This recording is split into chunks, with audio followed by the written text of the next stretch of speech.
So here we are at Sugarhouse Park, heavily trafficked, especially during the pandemic. It's kind of a landmark, not just in Sugarhouse, but in Salt Lake in general. This is a well-known spot. Traditionally, 4th of July fireworks. Every weekend, the place is just covered in folks, really just trying to get out and have a good time, and it's a very beautifully designed park. We spend a lot of time here. That said, outside of it being just sort of a contemporary landmark, the history here is quite relevant in terms of the history of the state and the country, in that I believe it was in the 1950s. Up until then, this was the site of the Utah State Prison. And the Utah State Prison was just behind where we're standing. And it housed let's call him notorious figure, controversial for sure.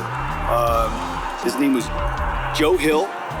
And Joe Hill was famously executed at this site after being incarcerated.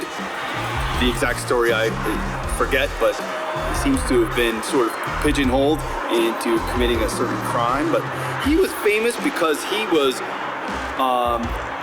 an advocate for social workers' rights and the socialist movement, a member of the IWW. If you remember learning about that in history school, he was a wobbly and incarcerated, and unfortunately the state of Utah had him executed right here at this site. I think it was his anniversary of that was actually just in late July here. And so kind of a mixed emotion when I come here. I mean, I live walking distance. We've only walked maybe 5 minutes, and it's a beautiful park, great place to recreate and relax.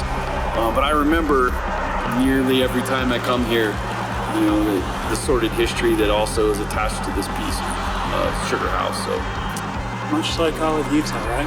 Yes, yeah, there's always a story. Yeah. But this one's especially relevant. Thank you for that. Yeah, for sure.